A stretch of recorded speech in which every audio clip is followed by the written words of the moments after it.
kita berdoa, sebelum kita masuk ke dalam firman Tuhan, mari kita serukan Shema Yisrael, Yahweh Elohinu, Yahweh Echad. Shema Yisrael,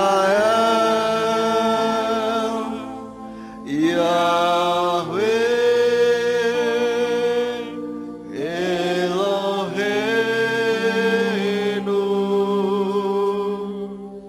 Yahweh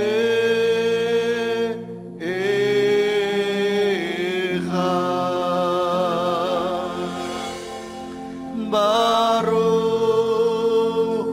Shem Kevod Malchuto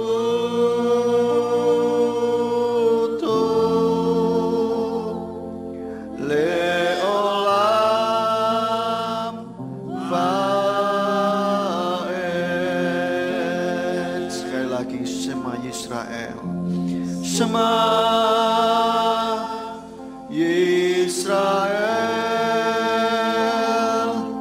Yahweh Elohenu,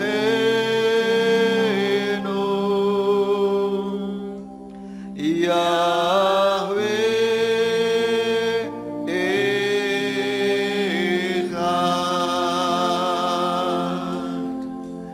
Baruch Shem Kevod Malchuto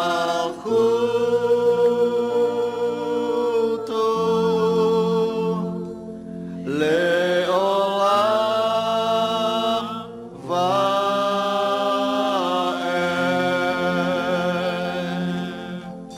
Kami bersyukur Bapa Yahweh buat petang hari ini. Tuhan sudah memberikan kesempatan bagi kami untuk kami boleh menikmati sabat-Mu ya Bapa, menikmati perhentian-Mu, dan biarlah Tuhan Engkau memberkati setiap puji-pujian yang sudah kami naikkan ke hadirat-Mu. Biarlah itu semuanya boleh menyenangkan hati-Mu Bapa. Dan tiba saatnya untuk kami boleh mendengarkan firman-Mu. Kiranya Tuhan urapi hamba-Mu dan urapi setiap kami yang mendengarkan firman-Mu, supaya firman yang ditaburkan ini belum menjadi kol HL di dalam hati dan hidup setiap kami, sehingga kami boleh semakin hari semakin mengerti apa yang menjadi kehendak-Mu di dalam kehidupan kami. Dan biarlah kami hidup di dalam kebenaran firman-Mu selalu ya Bapa. Jika ada kuasa kegelapan yang berusaha untuk mengambil firman Tuhan dari dasar hati kami, baik itu melalui alat-alat yang kami pakai tidak berfungsi dengan baik, maupun godaan-godaan yang lain, gangguan-gangguan yang lain, kami bersatu hati, kami tolak, kami usir di dalam nama Tuhan Yeshua HaMashiach. Mari Bapa, Engkau kuasai tempat ini, kuasai hati pikiran kami, dan kuasai peralatan yang kami pakai. Dan biarlah semuanya boleh berfungsi dengan baik, dan biarlah nama Bapa Yahweh saja yang dimuliakan. Terima kasih Bapa Yahweh, hanya di dalam nama Tuhan Yeshua HaMashiach kami sudah berdoa dan mengucap syukur. Haleluya, amin. Shalom, sahabat shalom, Bapak Ibu Saudara. Ya, senang sekali bisa ketemu lagi di dalam ibadah kita pada kali ini. Bapak Ibu Saudara, firman Tuhan pada sabat kali ini saya beri judul merasa berjasa. Bapak Ibu Saudara, jasa kalau saya lihat di dalam Kamus Besar Bahasa Indonesia, jasa ini adalah artinya perbuatan yang baik atau berguna dan bernilai bagi orang lain, negara, instansi, dan sebagainya. Ya, Bapak Ibu Saudara, ini arti dari jasa dari Kamus Besar Bahasa Indonesia. Jadi orang yang merasa berjasa berarti merasa sudah melakukan sesuatu, merasa sudah melakukan perbuatan yang baik dan berguna ya, atau yang bernilai bagi orang lain, bagi bahkan bagi Tuhan begitu. Nah, Bapak Ibu Saudara, kita mau lihat ada sebuah kisah di dalam Alkitab yang cukup terkenal ya, dan ini buat saya cukup menggelitik. Artinya banyak hal yang bisa kita pelajari dari kisah ini gitu. Kita lihat ayatnya di dalam kitab Ester. Kitab Ester pasal yang ke-6. Ester 6 ayat 1 sampai 14 sampai selesai. Baik, saya bacakan bagi kita semuanya Ester 6 ayat 1 sampai selesai. Pada malam itu raja tidak bisa tidur dan dia memerintahkan untuk membawa kitab catatan sejarah. Mereka membacakannya di hadapan raja dan ditemukan tertulis bahwa Mordekai telah memberitahu tentang Bigtan dan Teres, dua orang sida-sida raja yang bertugas sebagai penjaga pintu yang berupaya untuk membunuh Raja Ahasveros. Maka raja berkata, kehormatan dan martabat apakah yang dilakukan untuk Mordekai oleh sebab perkara ini? Lalu hamba-hamba raja yang melayaninya berkata, tidak ada suatu apapun yang dilakukan untuknya. Dan raja berkata, siapakah yang ada di pelataran? Dan Haman baru tiba di pelataran luar istana raja untuk berbicara kepada raja untuk menggantung Mordekai pada tiang gantungan kayu yang telah dia buat untuknya. Dan hamba-hamba raja berkata kepada raja, lihatlah, Haman berdiri di pelataran. Dan dia berkata, biarkan dia masuk. Lalu Haman masuk dan raja berkata kepadanya, apa yang akan dilakukan kepada orang yang raja berkenan menghormatinya? Haman berpikir dalam hatinya, kepada siapakah raja berkenan menganugerahkan kehormatan lebih daripada aku? Haman menjawab raja, mengenai orang yang raja berkenan menghormatinya, hendaklah mereka mengambil pakaian kebesaran yang biasa dipakai oleh raja, dan kuda yang biasa ditunggangi oleh raja, dan di atas kepalanya dikenakan mahkota kerajaan. Dan hendaklah pakaian dan kuda itu diserahkan ke tangan seorang dari antara para pembesar kerajaan yang paling mulia, dan hendaklah mereka mengenakan pakaian itu kepada orang yang raja berkenan menghormatinya. Araklah dia dengan menunggangi kuda itu melalui seluruh jalan kota dan serukanlah di hadapannya. Beginilah diperlakukan kepada orang yang raja berkenan menghormatinya. Dan raja berkata kepada Haman, ambillah segera pakaian dan kuda itu sebagaimana engkau telah mengatakannya, dan lakukanlah demikian kepada Mordekai orang Yahudi yang duduk di gerbang raja. Jangan biarkan semua perkataan yang telah engkau ucapkan itu gagal. Dan Haman mengambil pakaian dan kuda itu dan mengenakan pakaian itu kepada Mordekai dan mengaraknya melalui jalan-jalan kota dan menyerukan di depannya, beginilah diperlakukan kepada orang yang raja berkenan menghormatinya. Dan Mordekai kembali ke gerbang raja, tetapi Haman bergegas-gegas pulang ke rumahnya dengan duka cita dan kepalanya terselubung. Dan Haman menceritakan kepada Zeres istrinya dan kepada para sahabatnya segala yang menimpanya. Maka orang-orang yang bijaksana dan Zeres istrinya berkata kepadanya, jika Mordekai itu keturunan Yahudi yang di hadapannya engkau sudah mulai jatuh, maka engkau tidak akan sanggup melawannya. Sebaliknya akan benar-benar jatuh di hadapannya. Dan sementara mereka masih bercakap-cakap dengannya, tibalah sida-sida raja. Mereka bergegas membawa Haman ke pesta yang telah Ester persiapkan. Bapak Ibu Saudara, ini kisah tentang Haman dan Mordekai ya. Bapak Ibu Saudara bisa baca sendiri kisah lengkapnya. Saya nggak akan ulangi, nanti kalau saya ulangi jadi kisah kayak cerita sekolah minggu ya. Nah, ini Tuhan membalikkan sedemikian rupa secepat di luar akal manusia begitu. Dan yang Haman yang tadinya wah ini saya dapat dapat kemuliaan kepada raja nih. Ternyata enggak dikasih gitu, karena dia merasa wah saya ini kan pejabat yang paling hebat nih, saya pejabat yang dekat dengan raja sehingga pasti saya akan mendapatkan sesuatu, dan saya tentu saja sudah melakukan banyak hal ya kan. Jadi dia ini kayak boleh dikatakan ring satunya raja gitu kan, ring satunya raja yang dekat dengan raja, dan saya yakin dia sudah banyak melakukan banyak hal untuk raja gitu. Tetapi ternyata dia cuma GR saja, sudah melakukan banyak ini itu, dia pikirnya disayang sama raja, dia dipikirnya akan diunggulkan begitu, tapi ternyata tidak. Nah, ini orang yang merasa berjasa, Bapak Ibu Saudara, merasa berjasa di dalam kehidupannya. Nah, mengapa orang merasa berjasa? Kalau saya perhatikan karena dia ini merasa hebat, Bapak Ibu Saudara.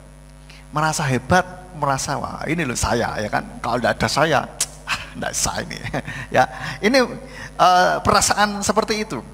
Jadi perasaan seperti ini akan menimbulkan merasa berjasa itu, ya, karena sudah melakukan sesuatu. Dan kenapa orang bisa merasa berjasa? Karena dia merasa kuat. Dia merasa bisa melakukan sesuatunya karena kekuatannya sendiri. Dan kalau kita lihat, ini ujung-ujungnya adalah ke egonya manusia itu sendiri. Dia ingin menonjol, dia merasa sudah melakukan banyak hal dan dia layak, harusnya mendapatkan sesuatu, atau harusnya dia mendapatkan sebuah imbalan dan sebagainya. Kalau kita lihat banyak sekali yang tidak sadar, orang bisa melakukan hal ini karena dia merasa sudah melakukan banyak hal, maka dia pikir dia berhak, dia bisa mengontrol, dia berhak atau dia bisa mendapatkan sesuatu hal. Ya, akibatnya ingin diistimewakan, gitu kan? Seperti di ayat yang ke-6, Ester 6 ayat 6. Lalu Haman masuk dan raja berkata kepadanya, apa yang akan dilakukan kepada orang yang raja berkenan menghormatinya? Haman berpikir dalam hatinya, ya, dia ingin diistimewakan, ya kan? Kepada siapakah raja berkenan menganugerahkan kehormatan lebih daripada aku? Ya, dia pikir sopo maneh, ya kan? Sopo meneh sing bisa lebih dari aku, gitu lah. Ya, dia merasa wah hebat, merasa kuat, gitu kan? Maka dia berhak dong, aku mau dong diistimewakan gitu. Aku mau dihormati lebih lagi. Nah, ini bahaya sekali Bapak Ibu Saudara. Sehingga akhirnya membuat seseorang ini ternyata, kalau ingin kita lihat kisahnya, dia ternyata justru malah dijatuhkan gitu. Nah, apalagi kalau kita melakukan hal ini kepada Tuhan, terhadap Tuhan, ya, kita merasa berjasa, kita merasa berjasa terhadap Tuhan. Oh Tuhan, saya kan sudah melakukan ini, melakukan itu. Saya sudah membantu baik gereja, panti asuhan, lalu panti jompo mungkin, orang-orang gelandangan dan yang lain begitu. Maka saya harus ini dong, minta ini minta itu, ya kan, atau berhak mendapatkan banyak hal gitu, atau imbalan lah intinya, ya. Nah, ini bahaya sekali karena ketika kita melakukan hal ini terhadap Tuhan, maka itu akan membuat kita jatuh dan akan direndahkan, seperti yang Lukas 14 ayat 11 mengatakan. Lukas 14 ayat yang ke-11 dikatakan, sebab setiap orang yang meninggikan dirinya akan direndahkan, dan orang yang merendahkan dirinya akan ditinggikan. Jadi Bapak Ibu Saudara, kita perlu mewaspadai bahwa apa yang sudah kita lakukan, baik pelayanan, baik di gereja maupun di luar gereja, kita melakukan kebaikan untuk orang lain, untuk institusi, bahkan untuk gereja yang kita seringkali anggap bahwa kita melakukan ini untuk Tuhan, ya. Ini kita perlu mewaspadai hati kita supaya kita tidak merasa berjasa. Tuh Tuhan, aku ini ya kan sudah melakukan banyak hal nih Tuhan. Pelayanan tidak pernah absen saya, ya kan. Bahkan saya pantang untuk minta ganti misalkan, ya kan. Atau saya sudah rutin melakukan kebaikan-kebaikan yang lain. Hati-hati, kita jagai hati kita, jangan sampai kita merasa berjasa. Karena sesungguhnya kita ini tidak ada apa-apanya di hadapan Tuhan. Amin Bapak Ibu Saudara. Nah, takutnya kalau kita ada juga kisah yang lain, ya, di dalam Alkitab orang yang merasa berjasa, nanti di dalam penghakiman pun ada orang merasa berjasa gitu kan. Ya nggak ngomong bahwa saya sudah berjasa ini itu, tidak. Tapi dia melakukan berbicara seperti ini. Dalam Matius 7 atau Matius 7 ayat 21 sampai 3. Matius 1 sampai 23. Dikatakan, bukan setiap orang yang berkata kepadaku Tuhan, Tuhan, dia akan masuk ke dalam kerajaan surga, melainkan dia yang melakukan kehendak Bapa-Ku yang di surga. Banyak orang akan berkata kepadaku pada hari itu, Tuhan, Tuhan, bukankah dalam namamu kami telah bernubuat, dan dalam namamu kami mengusir roh jahat, dan dalam namamu kami melakukan banyak mujizat? Dan pada waktu itu aku akan menyatakan kepada mereka, aku tidak pernah mengenal kamu, enyahlah dariku, hai kamu yang mengerjakan kejahatan. Jadi pada saatnya nanti saudara, ketika penghakiman tiba, setiap orang yang tidak melakukan kehendak Bapa, ini disebut dengan mengerjakan kejahatan. Ya, karena Tuhan menghendaki untuk melakukan kehendak Bapa. Di dalam ayat 21 dikatakan apa? Melainkan dia yang melakukan kehendak Bapa-Ku yang di surga. Jadi kalau kita tidak melakukan kehendak Bapa, itu dianggapnya sebagai orang yang mengerjakan kejahatan gitu. Meskipun kita sudah banyak berkarya, banyak berkiprah di dalam dunia ini, kita punya banyak prestasi, kita banyak menabung perbuatan baik gitu ya. Tetapi ketika kita tidak melakukan kehendak Bapa, buat Tuhan itu gitu loh. Orang akan berpikir, loh, bukankah aku dalam namamu kami telah bernubuat. Luar biasa saudara, bernubuat dalam nama Tuhan. Dan dalam namamu kami mengusir roh jahat, bahkan roh jahat pun bisa pergi karena orang ini sudah memakai nama Tuhan juga gitu kan. Dan dalam melakukan banyak mujizat, ini luar biasa sekali. Ini khususnya untuk setiap kita yang sudah melayani Tuhan, apalagi melayani di dalam mimbar, di atas mimbar ini. Mari kita bersama-sama jagai hati kita betul-betul supaya kita tidak merasa berjasa. Tuhan, aku sudah melakukan ini, melakukan itu, sehingga terus kita ingin diistimewakan gitu ya. Tuhan tidak memandang rupa, Bapak Ibu Saudara. Amin. Tuhan tidak memandang, oh ini dia sudah pelayanan dari kecil nih, bahkan dari sekolah minggu nih, sudahlah, enggak apa-apa lah, cincailah. Tidak ada yang seperti itu. Atau mungkin, oh dia sudah nyumbang gereja, gede, ya ampun, ini sepanjang sejarah gereja itu dia nyumbangnya paling gede. Ya, oke lah, cincailah. Tidak seperti itu Bapak Ibu Saudara. Bapak Yahweh ingin kita betul-betul melakukan kehendak Bapak Yahweh. Bukan, loh, apakah kita melayani ini melakukan kehendak Bapa? Di sini kalau kita lihat di dalam Matius ini tidak termasuk hitungan Bapak Ibu Saudara. Tidak termasuk hitungan. Kita melayani, kita ini, itu enggak termasuk hitungan. Karena dikatakan melainkan dia yang melakukan kehendak Bapa-Ku yang di surga. Terus diberikan contoh, ada orang yang ngomong begini, ngomong begitu. Tapi Tuhan enggak menolak gitu. Karena melakukan kejahatan, tidak melakukan kehendak Bapa.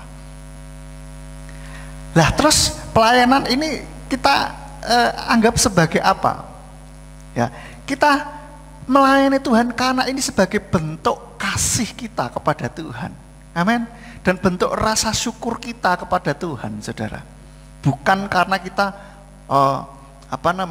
ingin melakukan supaya mendapatkan pahala, bukan.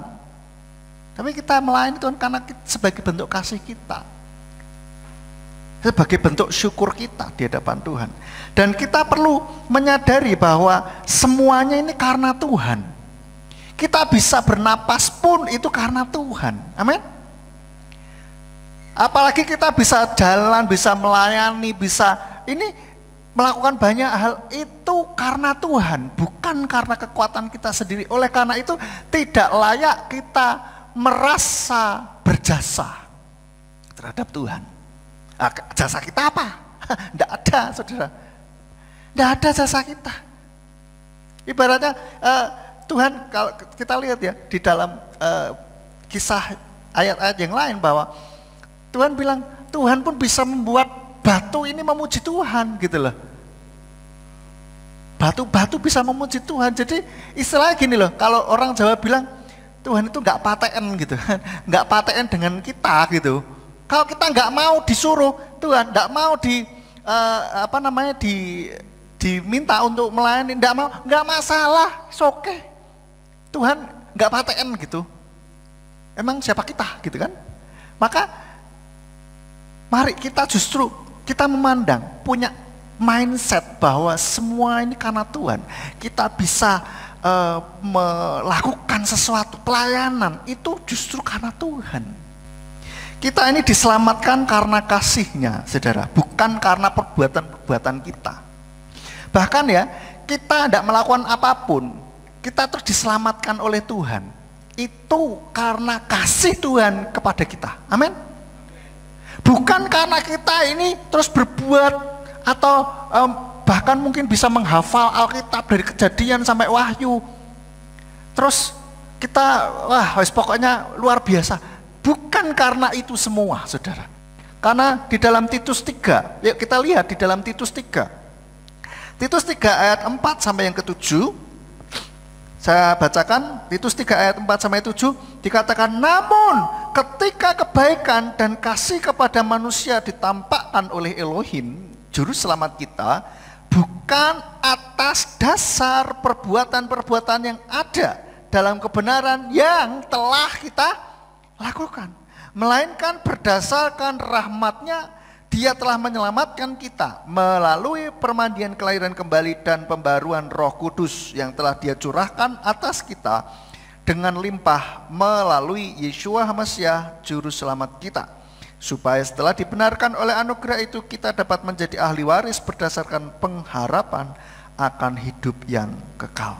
Saudara, kita lihat bahwa Tuhan menyelamatkan kita. Kita bisa kenal Yeshua HaMasyiah, kita bisa mengenal nama Bapa Yahweh, itu karena kasih Tuhan kepada kita. Bukan karena perbuatan kebenaran yang sudah kita lakukan. Itu karena kebaikan Elohim bagi kita. Jadi kita ini sudah tidak ada apa-apanya gitu. Seperti ada ungkapan mengatakan bahwa kita ini adalah debu, nggak ada apa-apanya. Tapi justru Tuhan mengasihi kita yang tanda kutip dianggap debu ini.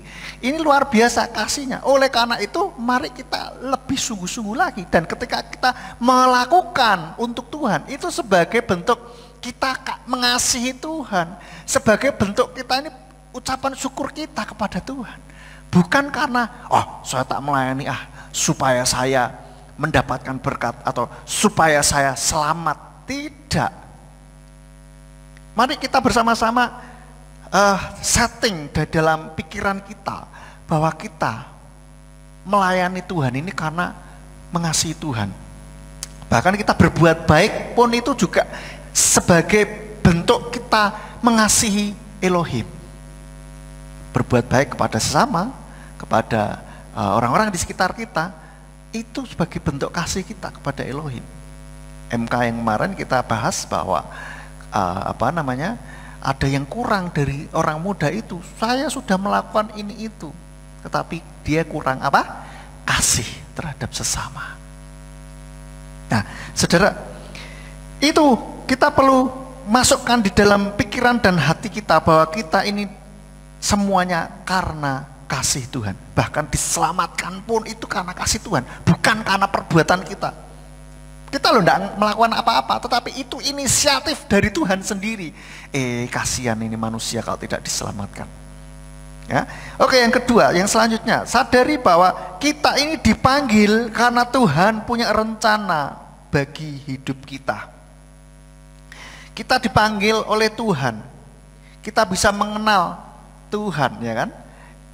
Terus kita bahkan bisa beribadah, ini juga karena Tuhan. Di dalam 2 Timotius 1 ayat 9, 2 Timotius pasal yang ke-1 ayat 9 dikatakan, Dia yang telah menyelamatkan kita dan yang telah memanggil dengan panggilan kudus, bukan berdasarkan perbuatan kita, melainkan berdasarkan maksud dan anugerahnya sendiri yang telah diberikan kepada kita di dalam Masiah Yesua sebelum waktu yang kekal. Kita dipanggil dengan panggilan yang kudus, artinya kita dipanggil oleh Tuhan untuk bisa mengenal Dia. Itu panggilan yang kudus, panggilan yang suci, saudara.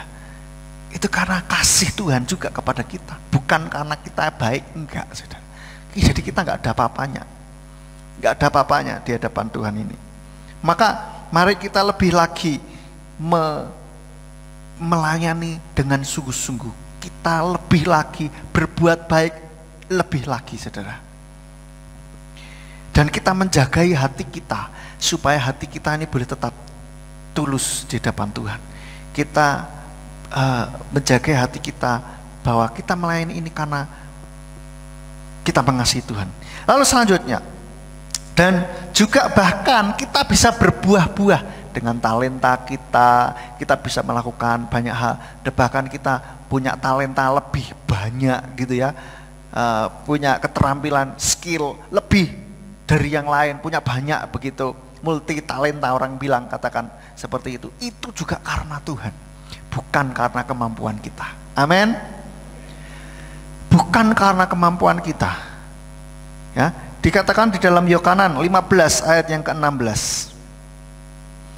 Yohanan 15 ayat 16, bukan kamu yang telah memilih aku, melainkan aku yang telah memilih kamu. Dan aku telah menempatkan kamu supaya kamu dapat pergi dan menghasilkan buah, dan buahmu itu tinggal tetap, sehingga apa yang telah kamu minta kepada Bapa dalam namaku, Dia dapat memberikannya kepadamu. Artinya kita berbuah itu juga karena kita ditempatkan Tuhan supaya berbuah, saudara. Ya, semua karena Tuhan. Jadi kita ini kan enggak ada andil sama sekali gitu. Kita enggak ada tidak ada jasanya sama sekali, justru kita yang berhutang jasa banyak kepada Tuhan. Lah kita bisa melakukan ini itu juga karena Tuhan kok. Punya energi itu karena Tuhan juga begitu loh. Sehingga kita bisa melakukan ini itu gitu kan. Jadi semua karena Tuhan. Mari kita tanamkan betul-betul di dalam hati dan pikiran kita bahwa semua karena Tuhan. Kita bisa nafas, yang simpel saja, nafas saja. Itu juga karena Tuhan, saudara. Jadi kalau bukan karena Tuhan, kita waduh ya sudah, nggak ada apa-apanya gitu loh. Jadi mari kita, saudara, kita jangan seperti si Haman ya, kita merasa wah siapa lagi nih, saya kan sudah dekat sama Tuhan, rajin ke gereja saya ini ya kan, saya sudah pelayanan bahkan, di luar gereja apalagi, saya aktif di lingkungan, saya jadi berkat, saya melakukan ini melakukan itu dan sebagainya, di kerjaan apalagi berprestasi saya, di sekolah saya prestasi juga begitu. Ingat, kalau manusia itu adalah rapuh, sangat rapuh sekali. Kalau bukan karena Tuhan, kita nggak bisa apa-apa. Lawang orang kalau coba nggak dibuat tidak bisa bernapas 5 menit aja sudah nggak akan bisa tahan. Saya coba pernah menahan nafas selama 1 menit itu aja langsung. Kalau sudah 1 menit ya saudara, itu pun juga sudah ancang-ancang gitu loh. Ancang-ancang dulu, ambil napas dulu, hitung, mulai Itu ancang-ancang, lah kalau tiba-tiba sudah, oke, enggak usah sampai ini napas deh. Dibuat syarafnya dibuat kecepit sedikit, satu saja lah. Itu aja sudah haduh-haduh, ya minta ampun, betul enggak? Makanya manusia itu rapuh sekali, saudara. Misalkan kita melakukan sesuatu, dibuat mules saja sudah setengah mati, enggak? Contoh, misalkan saya lagi berdiri di tempat ini, tiba-tiba mules, apa yang saya lakukan, saudara? Setengah mati. Saya pernah mengalami hal itu. Waduh, masih ngomong mules mateng ini. Kemeringet semua. Jadi rapuh, manusia rapuh sekali, saudara. Ya, maka mari kita jangan sampai ada yang lupa, terus akhirnya merasa karena saya. Jangan, saudara. Apapun yang saudara lakukan, baik di gereja sekalipun, jangan pernah merasa itu karena jasa kita. Karena kita tidak ada jasanya sama sekali. Justru kita dipakai Tuhan, itu juga harus kita syukuri, itu suatu kehormatan bagi kita, amin. Gitu loh. Nah, jangan sampai kita merasa juga sudah merasa memberi banyak, ya, menyumbang mungkin, melakukan apa banyak lah. Terus kita merasa hebat. Nah, seperti di dalam 1 Samuel 15 ayat 22, Tuhan ini lebih suka ketaatan kita daripada apa yang kita berikan, daripada apa yang kita bisa sumbangkan gitu. Di dalam 1 Samuel 15 ayat 22 dikatakan, dan Samuel berkata, apakah Yahweh senang dengan persembahan-persembahan bakaran dan korban-korban persembahan? Sama seperti menaati suara Yahweh, ketahuilah menaati lebih baik daripada mempersembahkan korban, mendengarkan lebih baik daripada lemak domba-domba jantan. Oleh karena itu Bapak Ibu Saudara, kita lebih lagi mencari tahu apa sih yang Tuhan mau, dan kita lakukan itu, kita taat. Seperti di dalam Matius tadi ya, orang yang bisa masuk dalam kerajaan surga itu adalah orang yang melakukan kehendak Bapa, saudara.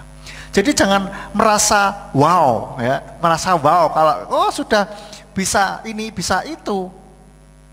Jangan merasa wow.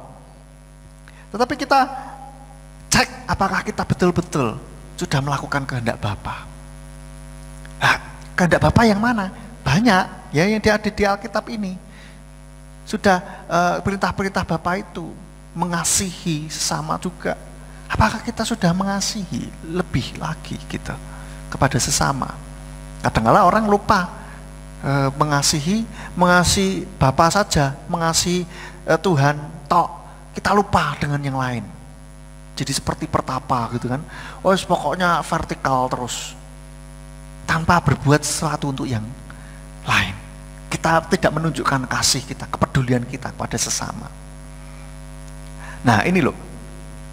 Jadi kita cek mana kehendak Tuhan yang belum kita lakukan di dalam kehidupan kita. Poin yang terakhir, terus harus bagaimana sekarang? Yang pertama, lakukan saja apa yang menjadi tugas dan bagian kita dengan sebaik-baiknya, tanpa berharap apapun. Tidak perlu berharap apapun. Jadi kita lakukan saja apa yang menjadi tugas dan bagian kita ini. Katakanlah kita diberi tugas, baik di pelayanan mimbar maupun di luar mimbar. Itu yang menjadi bagian kita. Kita lakukan dengan sungguh-sungguh. Kita yang bekerja, apa yang jadi bagian kita, lakukan dengan sungguh-sungguh. Kita yang masih sekolah, sekolahlah dengan sungguh-sungguh. Apalagi yang pelayanan, yang full time, ya lakukan dengan sungguh-sungguh yang menjadi bagian kita. Di dalam Lukas 17 ayat yang ke-10, kita lihat Lukas 17 ayat yang ke-10 dikatakan, demikian juga kamu, bila mana kamu telah melakukan segala sesuatu yang diperintahkan kepadamu, katakanlah, kami adalah hamba-hamba yang tidak berguna karena kami telah melakukan apa yang wajib kami lakukan. Jadi karena kita ada tanggung jawab, diberi tanggung jawab, ya yang wajib kita lakukan ya kita lakukan saja gitu loh. Jangan terus merasa, wah ini karena saya, ini coba ini ada saya, nggak bisa jalan. Jangan. Karena itu memang sudah jadi kewajiban gitu loh. Jangan merasa berjasa. Kita apa yang sudah jadi bagian kita, apa yang menjadi tugas kita di dalam melayani, di dalam perbuatan baik pun, itu juga jadi tugas kita, saudara. Sebagai manusia, kita juga harus mengasihi sesama kita, amin. Itu sebagai tanggung jawab kita, tugas kita juga gitu loh. Ketika kita sudah menolong orang, mungkin juga bahkan karena kita, nasib seseorang itu berubah. Jangan terus kita merasa berjasa. Oh, karena aku tahu kalau dulu tak tolong, enggak. Oh, jadi gelandangan kamu. Jadi apa? Enggak, jangan, saudara ya. Kita betul-betul sekarang coba kita bisa lakukan itu. Ya, karena kewajiban kita itu sudah tugas dan tanggung jawab kita. Gitulah. Sebagai bentuk kita lakukan ini juga kita sebagai bentuk kita kasih kita kepada Tuhan. Sebagai bentuk ucapan syukur kita kepada Tuhan, kita kembalikan. Makanya semua kehormatan, kemuliaan kita kembalikan kepada Tuhan. Jangan terus kalau dipuji, terus kita merendahkan diri di atas gunung gitu kan. Seperti, orang kadang kan pinginnya merendahkan diri ya kan. Tetapi mau justru merendahkan diri di atas gunung. Atau naik gendeng dulu lah, naik atap rumah dulu baru delosor, ya tetap aja masih tinggi gitu loh. Contohnya apa? Ya bilang gini, wah hebat loh kamu loh, wah tadi pelayanannya jos itu, wah bukan apa-apa kok itu kok. Loh bukan apa-apa, padahal itu suatu hal yang luar biasa misalkan, seperti itu kan. Atau kita bisa melakukan sesuatu, menolong orang, wah hebat ya kamu ya, bukan apa-apa itu. Loh, kayak gitu kok bukan apa-apa. Ya, yang contoh gampang saja juga seperti misalnya kita bisa kayak olahraga, melakukan sesuatu yang teknik-teknik yang sulit. Tidak semua orang bisa, begitu kan? Wah, dipuji hebat ya kamu, luar biasa. Teknik itu luar biasa sulit tuh. Lalu kita mau merendah diri. Bukan apa-apa. Itu masih belum apa-apa. Loh, kayak gitu aja masih belum apa-apa. Padahal sudah luar biasa ya kan? Nah inilah maksud hati mau merendahkan diri tapi tetap di atas gunung atau naik gendeng, naik atap dulu. Ya terus bagaimana ya kalau ketika kita dipuji kita kembalikan untuk kemuliaan nama Tuhan gitulah. Ya itu semua karena Tuhan. Kalau bukan karena Tuhan tidak bisa gitulah saudara. Kita kembalikan untuk Tuhan semua untuk kemuliaan nama Tuhan gitulah. Hebat ya kamu, bukan karena saya, itu karena Tuhan. Nah, gitu lah. Dan selanjutnya, miliki mindset bahwa kita melayani Tuhan, itu merupakan suatu kehormatan bagi kita. Dan merupakan anugerah bagi kita. Sehingga kita bisa melayani Tuhan, bahkan kita bisa berbuah-buah. Tadi dikatakan, kita berbuah pun itu karena kita dipilih oleh Tuhan, ditempatkan Tuhan supaya berbuah. Gitulah. Nah, maka ketika kita melayani Tuhan, baik di mimbar maupun di luar mimbar, baik di dalam gereja maupun di luar gereja, itu adalah sebuah kehormatan bagi kita. Amin, saudara. Sehingga jangan ada berpikir, wah karena saya. Ya kita lihat di dalam Yohanes 15 ayat 16 yang tadi. Yohanes 15 ayat 16, bukan kamu yang telah memilih aku, melainkan aku yang telah memilih kamu. Dan aku telah menempatkan kamu supaya kamu dapat pergi dan menghasilkan buah. Dan buahmu itu tinggal tetap. Sehingga apa yang kamu minta kepada Bapa dalam namaku, Dia dapat memberikannya kepadamu. Nah, apa yang telah kita minta kepada Bapa, terus Tuhan memberikan kepada kita, itu bonus gitu loh. Bukan harapan kita, bukan tujuan kita, itu bonus saja gitu loh.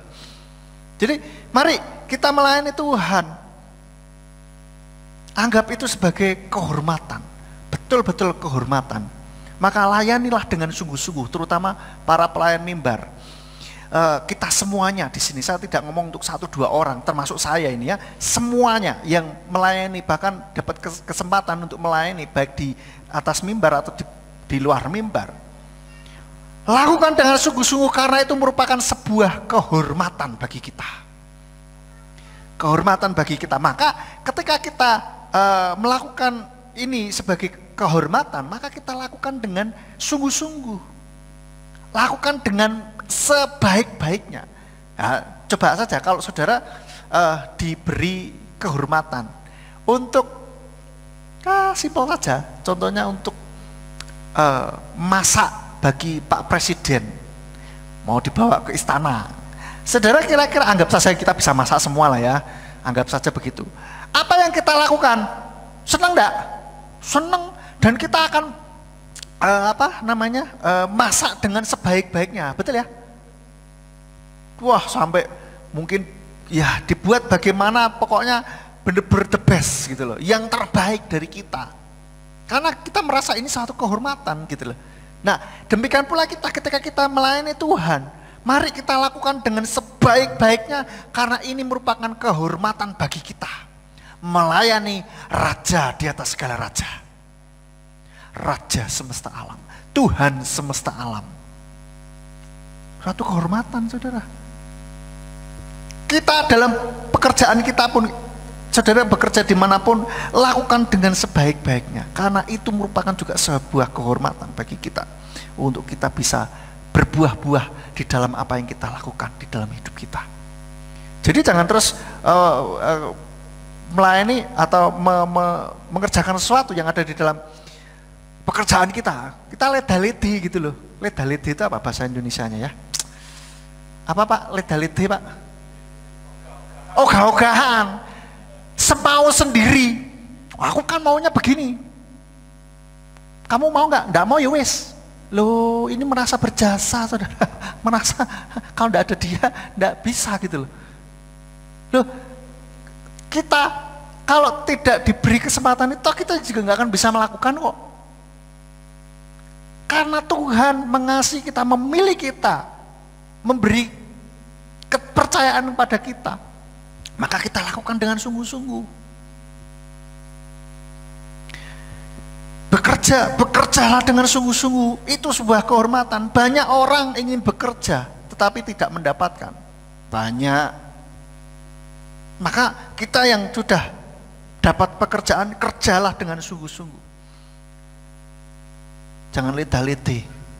Nek leda-lede itu ogah-ogahan sakarepe dhewe sesuka hati sendiri, maka suatu saat cepat atau lambat, buktikan saja kita akan tergeser.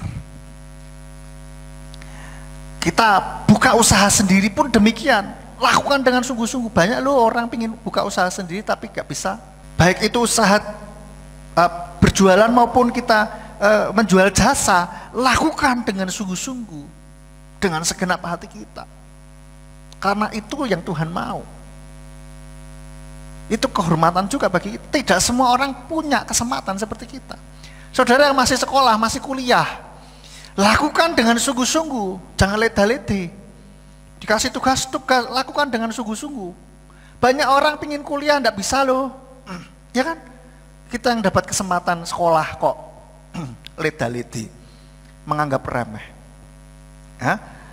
Maka miliki mindset, kembali lagi saya mau tekankan, miliki mindset bahwa suatu kehormatan dan anugerah kalau kita bisa melayani Tuhan. Bukan karena kita dibutuhkan. Oke, dalam konteks gereja katakanlah seperti ini. Kita melayani Tuhan, dipikiri kita, oh berarti gereja butuh saya. Kualik, saudara. Kualik. Di permukaan sepertinya gereja butuh untuk melayani. Tetapi dari sisi rohani, esensi yang sesungguhnya, bahwa ini adalah sebuah kehormatan dari Tuhan untuk kita bisa melayani Tuhan. Amin. Ini esensinya. Kalau di permukaan, ya sepertinya gereja butuh kita, sepertinya, gitu. Tetapi esensi kalau kita mau renungkan berdasarkan firman Tuhan ini, ternyata itu adalah sebuah kehormatan dari Tuhan bagi kita untuk melayani. Kalau kita nggak mau, bisa nggak? Bisa, nggak apa-apa, silakan, nggak apa-apa. Tuhan akan bisa pakai orang lain yang mau. Bahkan katakan tidak ada yang mau, ya firman Tuhan katakan Tuhan bisa memakai batu-batu untuk memuji dan memuliakan Dia. Ini ekstrimnya saudara, ekstrimnya. Oleh karena itu ketika kita masih diberi kesehatan, diberi kesempatan oleh Tuhan untuk kita bisa melakukan aktivitas bahkan melayani Tuhan, baik di gereja maupun di luar gereja, mari lakukanlah dengan sungguh-sungguh, dengan segenap hati kita. Karena ini sebuah kehormatan bagi kita. Dan yang terakhir, kesimpulan, berbuat baik ini kita memang harus ya. Tapi sikap hati kita ini harus baik juga. Kita melayani juga harus. Itu sebagai bentuk syukur kita kan. Tapi sikap hati kita ini juga harus baik juga, harus tulus tanpa pamrih. Jangan mengharapkan apapun. Apalagi untuk Tuhan gitu lah. Ya, untuk melayani, katanya saya mau melayani untuk Tuhan. Jangan diharapkan Tuhan, saya sedang melayani loh. Aku minta tolong dikabulkan loh ya. Nek enggak aku tidak jadi. Wah, ini sudah mulai nyang-nyangan, mulai tawar-menawar dengan Tuhan. Bahaya. Ketika kita berbuat baik, sudah lupakan saudara, tidak usah diingat-ingat lagi. Oke? Seperti dalam Esther ya, Esther 6 ayat 1 sampai 3, kita kembali ke Esther tadi. Ayat 1 sampai 3, seperti Mordekai ini. Pada malam itu raja tidak bisa tidur dan dia memerintahkan untuk membawa kitab catatan sejarah. Mereka membacakannya di hadapan raja dan ditemukan tertulis bahwa Mordekai telah memberitahu tentang Bigtan dan Teres, dua orang sedasida raja yang bertugas sebagai penjaga pintu yang berupaya untuk membunuh Raja Ahasweros. Maka raja berkata, kehormatan dan martabat apakah yang dilakukan untuk Mordekai oleh sebab perkara ini? Lalu hamba-hamba raja yang melayaninya berkata, tidak ada satu apapun yang dilakukan untuknya. Saudara, percayalah, ketika kita melakukan sesuatu dengan tulus hati, dengan sungguh-sungguh, tanpa pamrih, tanpa mengharapkan imbalan, maka itu Tuhan sudah perhitungkan. Katakanlah manusia melupakan, tapi Tuhan tidak akan pernah melupakan. Amin. Buktinya ini Mordekai loh. Mordekai menyelamatkan nyawa raja loh. Dan waktu itu dilupakan begitu saja. Tetapi Tuhan masih ingat. Dan Tuhan membuat kok ya bisa. Tiba-tiba raja ini nggak bisa tidur. Terus kok ya bisa. Terus raja ini kok bukannya cari udara segar di taman mungkin atau hiburan apa. Tapi kok bisa kepikir baca catatan sejarah, ya tak? Kok bisa terus ketemu dengan kisahnya si Mordekai ini, gitu loh. Saudara, ini bukan sebuah kebetulan, tetapi ini ada sebuah rancangan dari Tuhan. Nah, kita juga bisa lakukan hal ini, saudara. Sikap hati kita tetap tulus di hadapan Tuhan. Dalam pekerjaan sekalipun, gitu. Saya belajar hal ini ketika saya bekerja di sekolahan dulu, seperti itu. Saya lakukan kadang-kala di luar job desk saya gitu kan. Kadang-kala di luar job desk saya, dan saya lakukan dengan senang hati, sukacita, selama saya bisa lakukan, saya lakukan gitu. Saya nggak ngomong, oh ini bukan job desk saya kok, bukan bagian saya, ngapain? Tidak. Bahkan saudara, bukannya saya mau ungkit-ungkit ya, ini saya cuma mau kasih contoh saja. Bahkan saya waktu itu job desk saya bukan nyetirin mobil untuk kepala sekolah ke nganterin dinas, begitu tidak. Tapi pada waktu itu sopir nggak masuk dan kepala sekolah perlu ke mana? Kantor dinas karena ada panggilan urgent atau ngurus apa sesuatu gitu. Dan pas itu saya pas bisa, maka ya sudah saya anterin gitu. Lu apa guru yang lain bisa? Ada yang bisa nyetir? Ada. Mungkin dia masih sibuk ngajar ya kan? Tidak ada, dan saya yang bisa. Why not? Gitu. Saya lakukan. Sampai malah justru atasan saya yang bilang begini, Sim, kamu aja nyetirin kepala sekolah mana? Jangan nyetirin kepala sekolah lagi. Kenapa? Karena bukan job deskmu. Kamu bukan di bawah kepala sekolah katanya. Saya bilang, Pak, lah ini nyangkut institusi, Pak. Kalau misalkan enggak datang nanti bagaimana? Ya mereka harus cari ini sendiri. Kamu tuh bukan di bawahnya mereka, katanya gitu. Justru malah atasan saya yang belain gitu. Lah, saya tidak berpikir, loh ini saya merendahkan diri, tidak, saudara. Terus saya merasa, merasa terhina atau merasa berpikir untuk imbalan atau apa, tidak, saudara.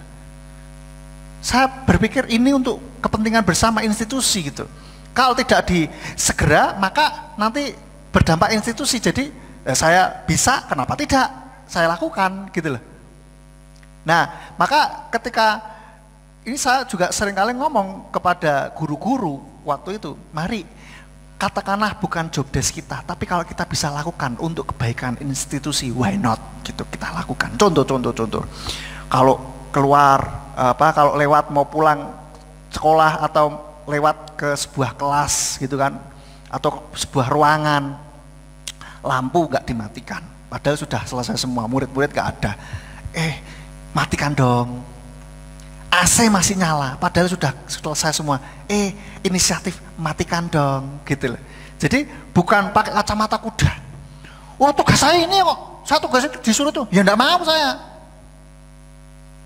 Ya ini kaku sekali. Itu bukan sebuah budaya yang baik begitu. Tapi bukan berarti terus kita juga mengambil alih wewenang orang gitu, tidak.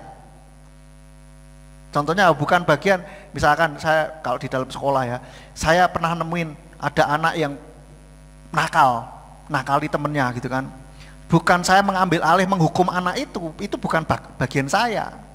Tapi apa? Saya tangkap, tanda kutip tangkap ya, saya bawa ke gurunya, biar gurunya menyelesaikan gitu. Jadi bisa saling membantu tapi tidak saling tumpang tindih gitu lah. Nah, seperti itu Bapak Ibu Saudara. Ini yang perlu kita juga tanamkan di dalam pikiran kita. Karena apa? Ketika kita melakukan dengan baik, dengan sungguh-sungguh, percayalah Tuhan pasti memperhitungkan. Katakanlah di kerjaan, ya, di kerjaan. Oke, kita lakukan harusnya dapatnya segini. Kita melakukan dan kita hitung imbalan kita, berkat kita harusnya dapat sekian. Tetapi kok dapatnya cuma sekian, 3/4 lah katanya. Kalau kita anggap saja harusnya dapatnya 10, dinilai angka 10 gitu ya. Tapi kok perusahaan atau ini cuma ngasih kita 7. Katakanlah dalam hal gajiku kudune enggak sama ini. Percayalah ketika kita tulus, maka yang kekurangannya ini Tuhan yang akan nutupi, Tuhan yang akan memberikan kepada kita. Bisa berupa banyak hal, tidak harus berupa duit. Ya, ini dalam konteks kita bekerja di dalam sebuah perusahaan atau institusi atau yang situasi kerja juga baik, menghargai kita gitu loh ya maksud saya ya.